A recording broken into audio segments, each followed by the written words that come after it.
इस कार्यक्रम के पुण्यार्जक हैं श्री सचिन जैन नवकार, श्रीमती स्वाति जैन, भूमि जैन, प्रेषिता जैन, फर्म नवकार कोल प्राइवेट लिमिटेड, जबलपुर, मध्य प्रदेश।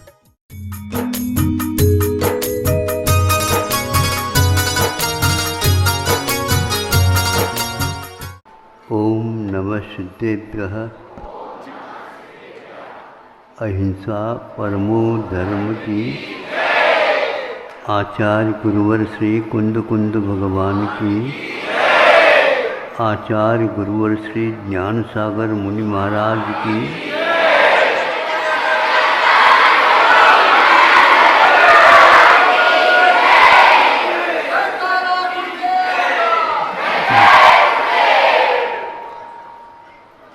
दिग्विजय के लिए जब भरत चक्रवर्ती गए थे, वे लौट रहे हैं।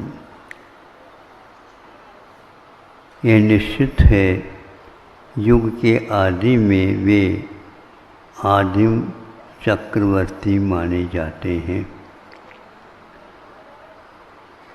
पहले से ही सब लोगों को ज्ञात हो गया था, यही चक्रवर्ती बने होंगे।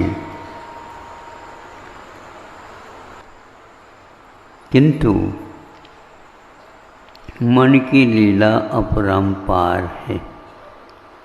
जब यह ज्ञात हो गया कि मैं चक्रवर्ती बनूंगा, तो आज बन गया हूँ, क्योंकि 6 खंडों के ऊपर विजय प्राप्त करने का नाम चक्रवर्ती और 3 के ऊपर विजय प्राप्त करने का नाम अर्धचक्री माना जाता है। एक को चक्रवर्ती कहते हैं और एक को नारायण कहते हैं। ये सब बातें याद है, ज्ञात है, किंतु कई स्थानों में इन चक्रवर्तियों के द्वारा कुछ ऐसी गलतियां भी हो गई हैं जो हम तुम व्यक्तियों के द्वारा नहीं हो सकती, क्योंकि चक्रवर्ती तो एक समय पर एक स्थान पर एक ही होता है। लेकिन चक्रवर्ती गलती कब करते हैं वो तो सभी लोग जान सकते हैं। अब चलिए, मंत्री महोदय को कहा, मंत्री जी, जिस लक्ष्य को लेकर के हम चले थे वो लक्ष्य तो पूर्ण हो गया। अब लोग आगे ये समझेंगे तो उसके लिए कुछ लेख, शिलालेख जिसको बोलते हैं, तैयार कर दिया जाए।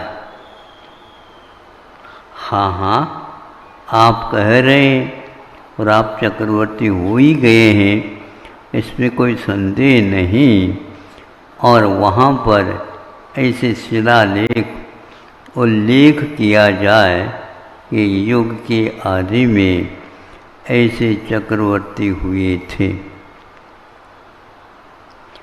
ये स्पष्ट नहीं होता है कि एक ही चक्रवर्ती पहले जो होते हैं उन्हीं का नाम वहाँ पर लिखने का शिलालेख में प्रावधान है, या सारे संभव है सभी आ जाए तो अच्छा है, क्योंकि 12 चक्रवर्ती 12 चक्रवर्ती होते तो वो भी, उनका भी नाम आना चाहिए। तो वहाँ जा कर के प्रशस्ति लेख विजय विजयाद के ऊपर जो एक स्थान है, उस स्थान में इनका नाम उल्लेख किया जाए और उस स्थान को देखने के लिए चले गए और व्यवस्थित करके हमें इसको लिखना है, क्योंकि चक्रवर्ती की आज्ञा है।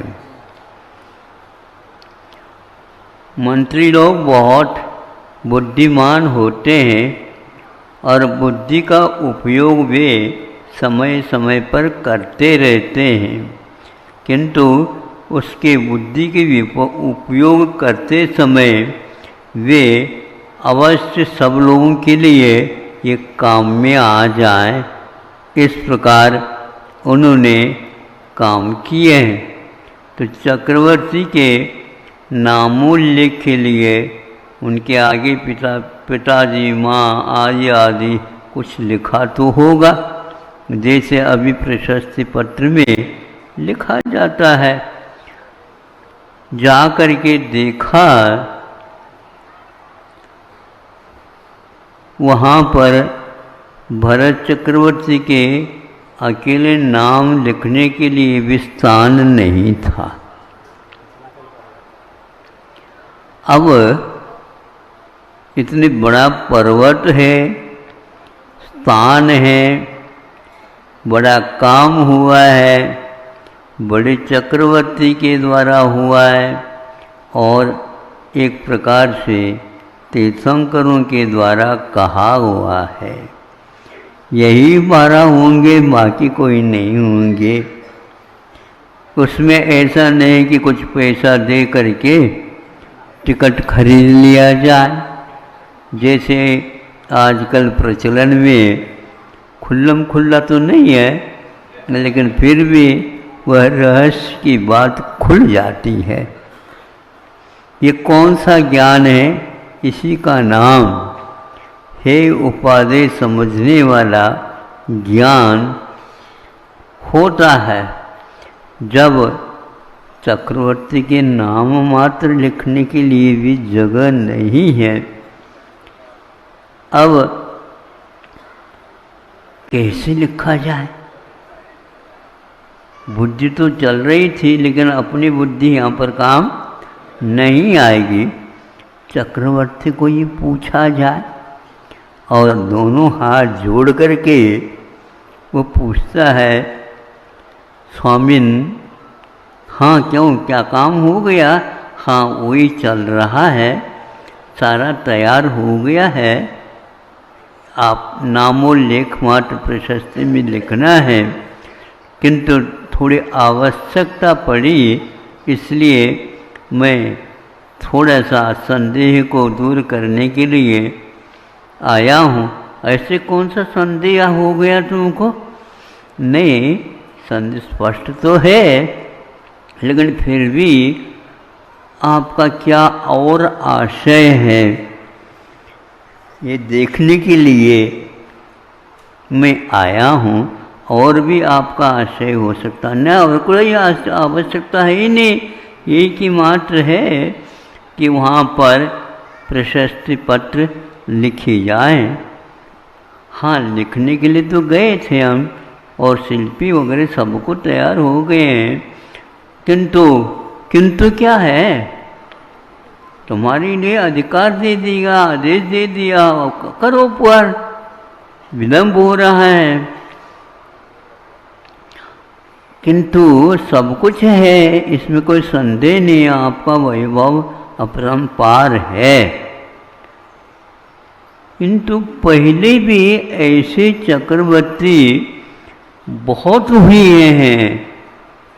चक्रवर्ती तो चक्रवर्ती होता है, वो इतने नामोल्लेख उसमें प्रशस्ति में लिखे गए हैं। अब स्वामिन, नए सिरे से किसी एक का नाम वहाँ पर जोड़ने के लिए जगह नहीं है। अब आप आज्ञा दो तो मैं इसी प्रकार आज्ञा का पालन करूँगा। चक्रवर्ती को वैसे पसीना नहीं आता।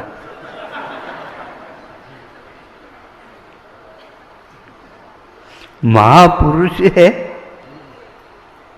और उन महापुरुषों में भी ये महापुरुष है। चक्रवर्ती कहलाता है तो तीर्थंकरों के सुपुत्र भी हैं। अब प्रथम चक्रवर्ती कौन कहाँ हुआ, उस शिलालेख के ऊपर जगह ही नहीं थी। चक्रवर्ती ने बहुत सोचा, अब क्या करें, इतना बड़ा काम हुआ है, विजय प्राप्त हुआ है, लेकिन वहाँ पर जगह लिखने के लिए जगह ही नहीं है, तो कहाँ लिखा जाए, इसमें क्या बात है। ऐसा करो, उनमें से एक का नाम साफ कर दो।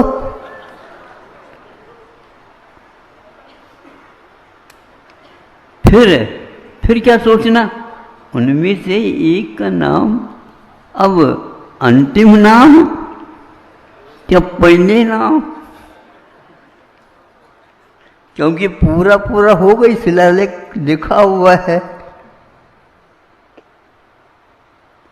नीचे भी जो लिखा गया है वह भी मेरे से पहले हुए है, और इन सबसे एक एक चीजें करते चले जाते हैं। सर्वप्रथम जो नाम लिखा गया है उसके बाद भी लिखे गए हैं, और सुनते हैं कि और भी नाम होंगे, तो कहाँ लिखा हुआ है। ये तो लिखने वालों की संख्या इतनी हो गई, लेकिन जब कभी भी चक्रवर्ती आया, उनकी प्रशस्ति लिखने की बात हुई, तो इसी प्रकार की समस्या आ गई होगी। कैसे भी हो, हमारे चक्रवर्ती तो हमारे चक्रवर्ती हैं, हमारे कार्यकाल में हुए हैं, ऐसा कर लो पहले वालों का नाम ही, क्योंकि काफी वर्ष हो गए उनको, जीर्णोद्धार के लिए स्थान ही बनाना है, तो हम नीचे क्यों करें, यूं देखना पड़े तब देखेंगे लोग। उन्होंने इसका नाम मिटाने का इरादा किया। दूसरे के अस्तित्व को नकारना यह तीव्र नाम कर्म के मान कर्म के उदय के बिना संभव नहीं है। महाराज इसी भव में मुक्त होने वाले हैं, महापुरुष है, और उनको भी पसीना आ गया अपने नाम और लेख लिखते समय। उस पसीना को पहुँचने वाला भी कोई नहीं था, साहस भी नहीं था। ऐसा भी कार्य हो सकता है क्या, या इसे कौन सा कर्म का उदय है जो अंतर्मुहूर्त में जिन्हें संन्यास धारण करने के उपरांत केवल ज्ञान होना है, और सुनते हैं मान कषाय के अभाव के बिना वह हो नहीं सकता। अभी यही भूत जैसा बैठा हुआ है, अब इनको कब होगा, और अनंत और अनर्थ और हो गया। अपने को तो सोचना नहीं चाहिए बड़ों के बारे में, जो कुछ भी लिखा है वह जनवानी है, वो तो हमारे द्वारा लिखा हुआ नहीं, केवल ज्ञान में ही ये झलका हुआ था। सुन रहे हो?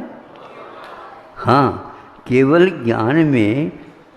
ऐसे घर में जो वैरागी कहलाते हैं, आज भी लोग कह रहे हैं उनको, लेकिन उन्हें ये भी पता नहीं है ऐसा भी उनके पास भूत था जिसने दूसरे के नाम मिटाने के लिए अपना आदेश दे देता है। इन्होंने तो नहीं कहा ऋषभनाथ ने, लेकिन ये अवश्य कहा कोई भी चक्रवर्ती है उसके भूत को उतारना हो तो उसके लिए ये कहना आवश्यक है कि तुम्हारे जैसे सीनियर आप तो जूनियर है, हाँ, आप बैचलर है, मतलब बच्चे हो।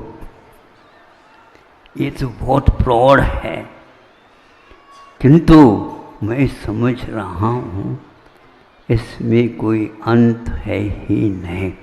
लेकिन फिर भी यह अप्रत्याख्याना वर्ण, अप्रत्याख्यान का अर्थ द्वेष संयम होता है, आवरण का अर्थ होता है उस संयम को मिटाने वाला।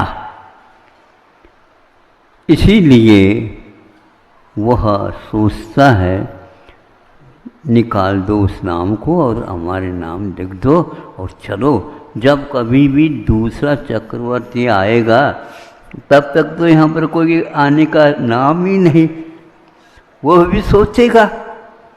मतलब ये ऐसे अप्रत्याख्यान के उदय में दूसरे की प्रशस्ति को समाप्त करके अपनी प्रशस्ति को चंद्रमा के समान उज्जवल रखने का साहस करता है। ध्यान रखो, ऐसे चंद्रमा के सामने जो कि देवता माने जाते हैं, थोड़े तो सोच लेते हैं। जिस प्रकार चंद्रमा में दाग है, उसी प्रकार चक्रवर्तियों के इतिहास में भी अप्रत्याख्यान के शाही के द्वारा लिखा हुआ दाग है। आज भी वह शास्त्रों में उल्लेखित है और यह अनंत काल तक रहेगा। जब कभी भी द्वादशांग की रचना होगी, पुराणों के लेख होंगे, उसमें 63 सदा का पुरुषों में भरत चक्रवर्ती का नाम भी आएगा। इतना ही मैं कह करके अप्रत्याख्यान और प्रत्याख्यान इन दोनों भूतों को भी स्वयं ही अपने हाथ से मिटा दे और वहाँ पर केवल ज्ञान की प्रशस्ति लिख दे, ये बुद्धि भगवान हमें प्राप्त हो जाए। अहिंसा परमो धर्म की कहीने। ओम नमः सिद्धेभ्यः, ओम नमः सिद्धेभ्यः, ओम नमः सिद्धेभ्यः। अहिंसा परमो धर्म की। आचार्य गुरुवर श्री कुंद कुंद भगवान की। आचार्य गुरुवर श्री ज्ञान सागर मुनि महाराज की।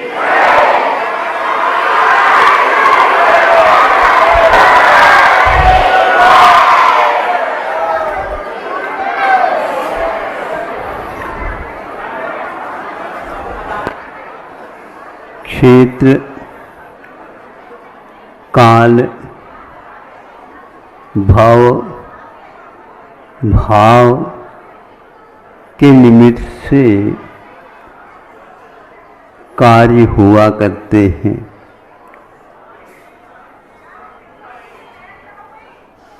काल रविवार हो तो जनता का आना निश्चित है।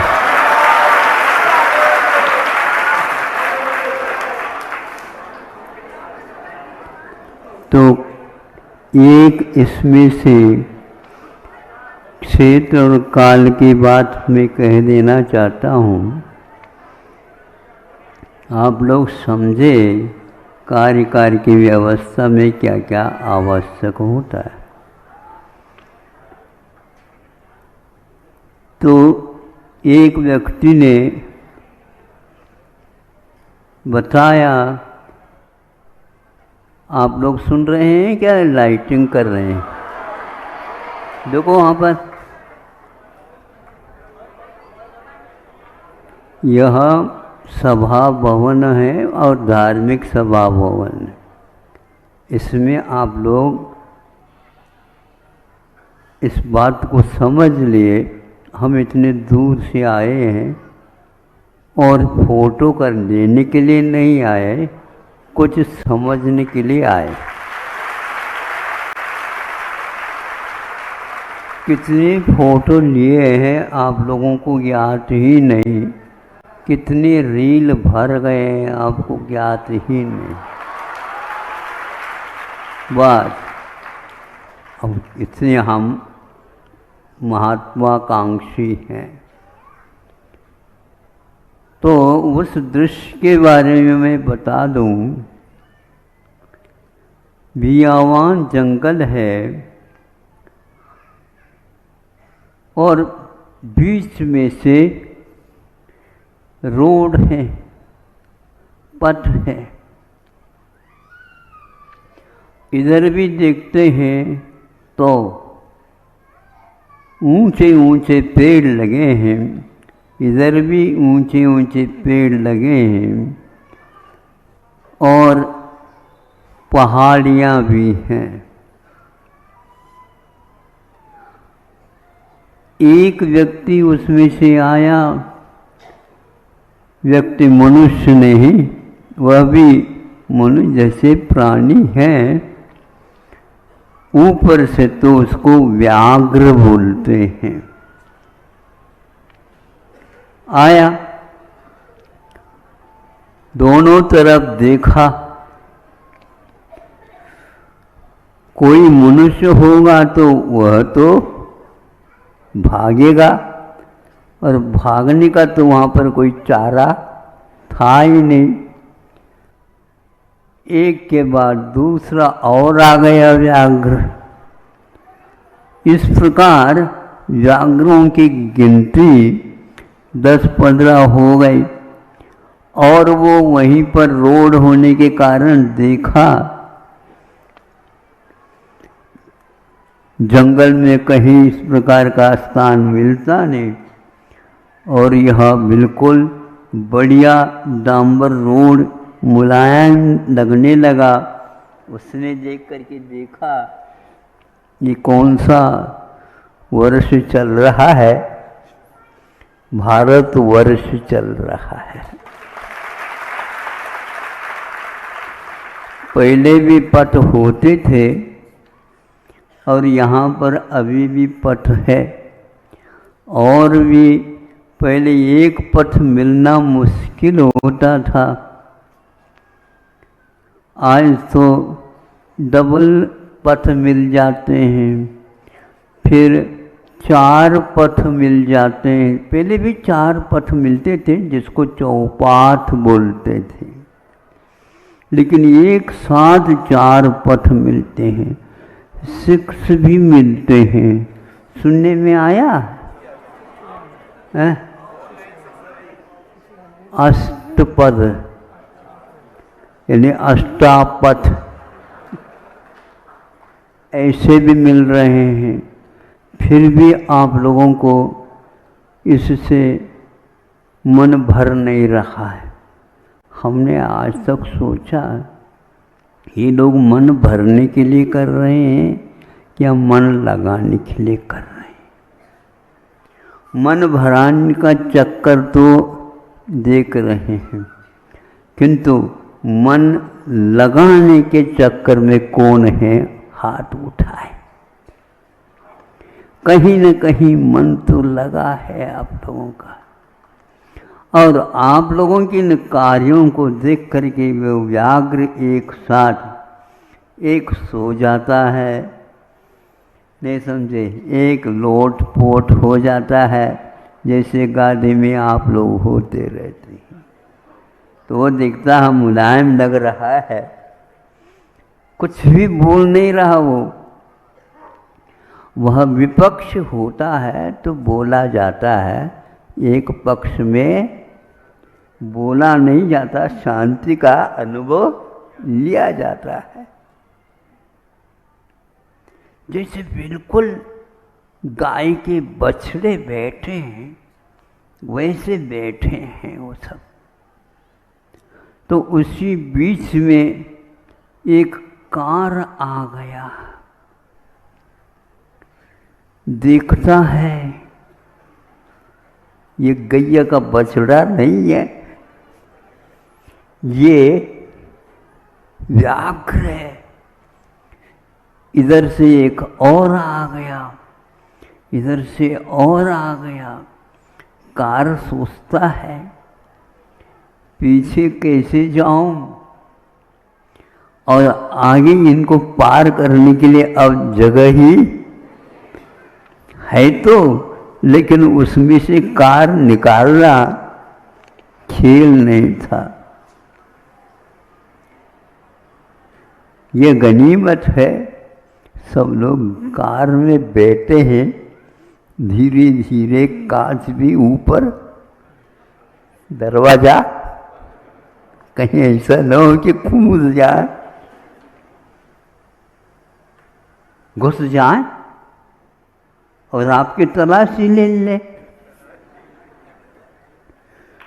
तलाशी का मतलब ये है कि ये क्या क्या लेकर के आए, हमारे योग इसमें से क्या है। कोई उनको पसंद नहीं आया आप लोगों की चीज। एक गाड़ी, एक कार को किसी ने सोचा कि हमारे ऊपर सामने सामने आ न जाए, इसलिए थोड़े से घुमा करके पीछे लगा दिए, एक कार के पीछे। कोई किसी तरफ से बोलना ही नहीं हो रहा, आवाज नहीं। जैसे आप लोग अभी बैठे हैं वैसे ही कार में वो लोग बैठे हैं, नीचे आने का साहस नहीं। और ये लोग बैठे क्या सोच रहे हैं क्या पता, ये कौन सा प्राणी है जिसके 4 पैर हैं, इसमें कौन से प्राणी बैठे हैं। बता रहा 10 मिनट तक। जैसे आप लोग रविवार के दिन 10 मिनट भी मिल जाए तो काफी है। हमने कहा आपको पूजन करना है तो हम यहाँ पर बैठे हैं, बैठे सुन लेंगे, फिर आप पूजन कर लीजिए। नहीं नहीं महाराज, नहीं नहीं, क्या बताओ। हाँ, पूजन आप हमारे नाम लेकर के करते हैं तो हम उस पर अपने गुरु महाराज का नाम जोड़ करके हम सुन लेते हैं।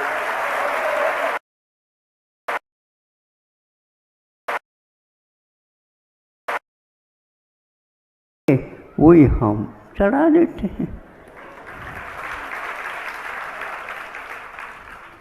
ऐसा हमारा काम चलता है।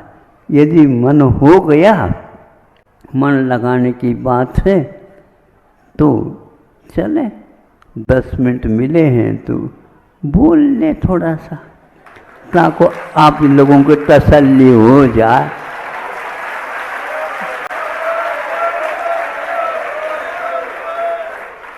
सुनो, इस प्रकार वह प्रोग्राम देखा क्षेत्र का।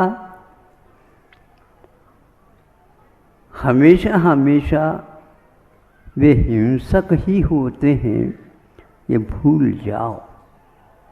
और आप हमेशा अहिंसक ही बने रहते हैं, ये भी भूल जाओ।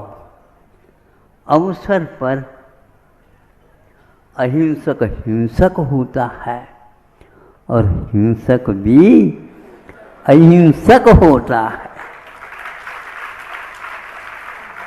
भूख लग जाती है तो वह कुछ भी नहीं मिलता है, तो उनको भी हमने देखा घास खाते हुए भी मिलते हैं।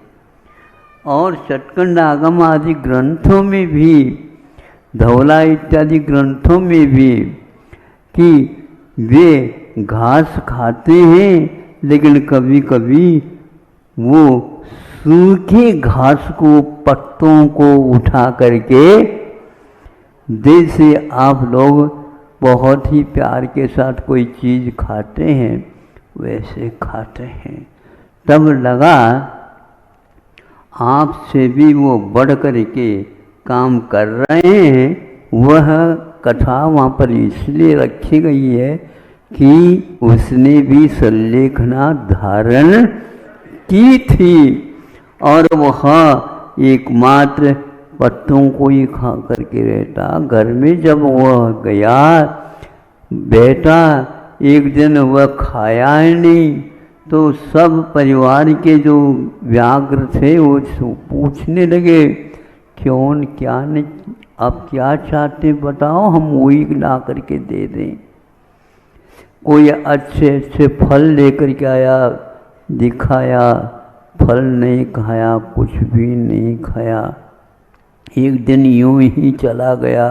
उन लोगों को चिंता हुई, हमारा एक सदस्य परिवार का क्या चाहता पता नहीं, हम तो भोजन करेंगे ही, लेकिन यह नहीं करेगा तो क्या होगा, आप भी कर लो उपवास।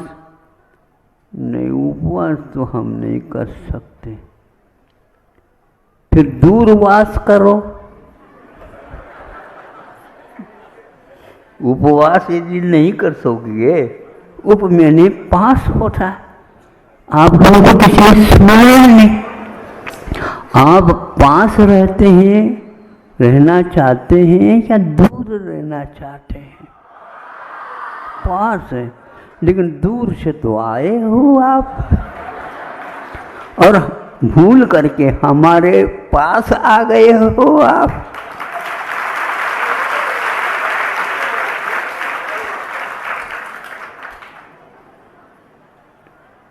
बिल्कुल भूल करके आए हैं आप अपने अपने घर को, अपने अपने परिवार को। और इस समय यदि संकल्प से जब तक घर नहीं जाएंगे तब तक घर की चिंता नहीं करेंगे, क्योंकि हम आए हैं महाराज जी के प्रवचन सुनने के लिए, दर्शन करने के लिए आए हैं, तो हम भी दर्शन देने के लिए आए।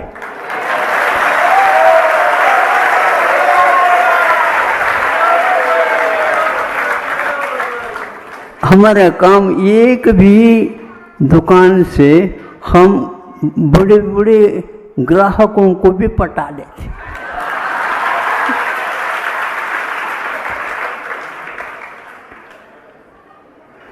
आप गिनते हैं और हम फावड़ा लगा करके गिनते।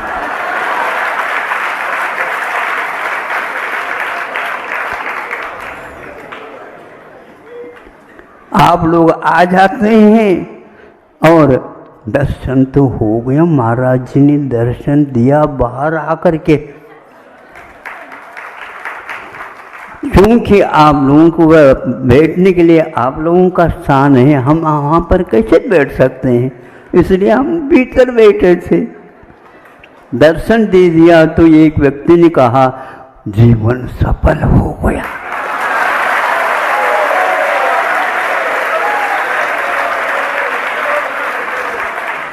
सोचो, विचार करो, पहले के लोग पेड़ वगैरह लगाते थे और कसरत करते थे अपने जीवन में। जब बूढ़े हो जाते हैं उस समय में एक आध फल निकलता था तो वह स्वयं न खा करके आप जैसे राहगीर को यहाँ जाते हैं उनको खिलाने के लिए, यही सफलता है। हम स्वयं खाएं, हमने लगाए पेड़, इसमें सफलता नहीं है कि एक बार लगाओ और बैठ करके स्वर्गों में जा करके खाओ। यहाँ पर क्या मिलता है? राहगीर को थोड़ी छाया मिल जाए, कुछ महक मिल जाए, कुछ सोचने के लिए वह क्षेत्र बाध्य कर दे। देखो कौन पुण्यात्मा है जो हमारे इस धूप को, घाम को छुड़वा करके छाया दे दी। और हम तो बिल्कुल ही पस्त हो गए थे, थोड़ी सी आराम है। देखो किसने यहीं पर एक कूप खोदा है और रट भी लगाया है कितना दो, कितना अच्छा ठंडा पानी है। और आप जल्दी न पी करके, आपको याद आ गया महाराज ने कहा था यदि जब कभी भी पानी पीते हो तो पानी छान करके क्या पी लो, छान करके स्नान भी कर सकते हो और छान करके पी भी सकते हो। फिर उसी बीच में थोड़ी सी हवा का झोंका सोचता है, यह यात्री है, इन लोगों के लिए फल मिल जाए। उसने तो कुछ लगाया नहीं था, तो ऊपर से बैठे बैठे उसने टहनी छाकाओं को हिला दिया और वह टपकने लगे। कौन कौन टपकने लगे? फल। कैसे फल थे? पके हुए थे। जो पके हुए फल थोड़ा सा भी झोंका देते हैं नीचे गिरते हैं, स्वयं फल नहीं खाते हैं। इन तो आप लोगों के लिए, और आप तो केवल दान की बात ही नहीं करते, एक आध फल रख लेते हैं, कोई भी आ जाए तो उनको दे दें। देने के नाम से आप धक्का देना भी नहीं जानते। धक्का समझते हो? क्योंकि उसमें भी तो देना होता है ना। हम लेना तो चाहते हैं। अरे भैया, कैसे बनिया लोगों का काम चलता है, देना भी चलता है और पहले उधार देना होता है, फिर बाद में उधार। ऐसा नहीं मिलता उधार दिया हुआ, बंजी करनी पड़ती, बंजी। हम भी आप लोगों के यहाँ जाते हैं तो यह उधार हमने जो दिया था वहाँ पर चंदगिरी में, नहीं समझे, अब उस पीछे कुछ निकालो, बंजी लाने के लिए आया हूँ। तो गुणित क्रम से देना पड़ेगा चक्रवृद्धि। हम ब्याज धंधा नहीं चाहते, लेकिन आप लोगों की सोबत में आने से ऐसा हो जाता।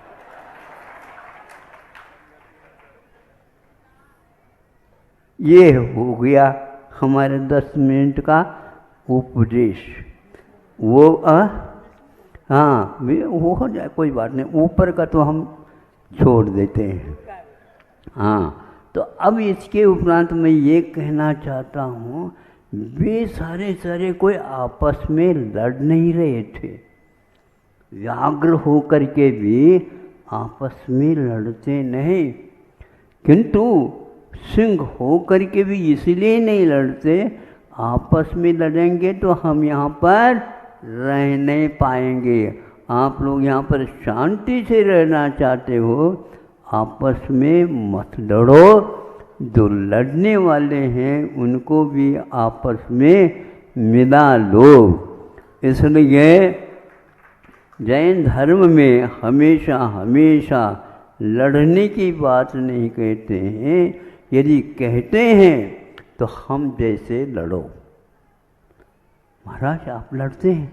हाँ, सही जो हमारे अनुपस्थिति में हमारे घर में घुस करके जो बैठा है, उसको हम एक चाटा दे करके ऐसे बाहर कान पकड़ करके निकाल देते हैं। खबरदार, दोबारा आ जाए तो अनंत काल के लिए लड़ाई सीखी है आचार्य ज्ञान सागर महाराज जी से, और उनको याद करके मैं अपने शत्रुओं को दूर भगाने का प्रयास करता हूँ और साथी बनाने का भी प्रयास करता हूँ।